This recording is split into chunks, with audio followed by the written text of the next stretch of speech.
When astronauts boarded the space shuttle Atlantis last week to repair and upgrade the Hubble Space Telescope, the Bacall family was at Cape Canaveral to see them off. For nearly 40 years, this New Jersey family has had a special connection to the Space Telescope, a connection honored during the mission by astronaut John Grunsfeld. Science and technology correspondent Patrick Regan has the story. It was just a week ago when the world watched astronaut Megan McArthur reach out a robotic arm and capture the Hubble Space Telescope.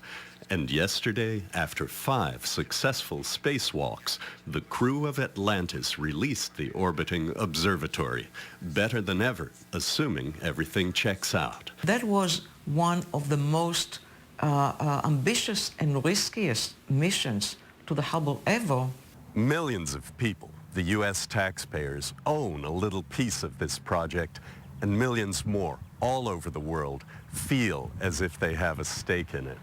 Thousands of people have contributed directly to Hubble's success, but some more than others. The late Lyman Spitzer of Princeton University began advocating for a space telescope in the 1940s and worked closely with his friend and colleague John Bacall of the Institute for Advanced Study to get it off the ground.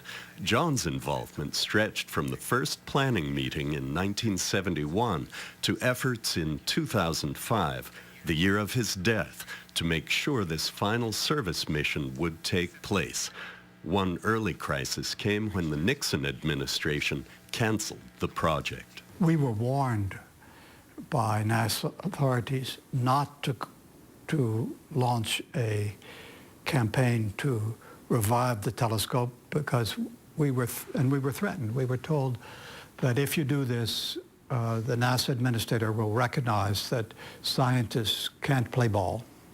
They're not team players, and all funding for astronomy and astrophysical research will suffer severely. So that was the background. We decided to do it anyway. In the 1980s, before the Hubble was launched, John's wife Netta served as the first chief scientist for the Space Telescope Science Institute. And today, their wedding rings are aboard the space shuttle in the care of astronaut John Grunsfeld, at the urging of daughter Orly and sons Dan and Safi Bacall. He said, send something personal. And we decided something personal and meaningful will be our wedding rings because we were, such a wonderful life together, and the Hubble was such a wonderful part of both of our lives. We'll have more on the telescope's renewed scientific capabilities in my next report. Patrick Regan, NJN News, Princeton.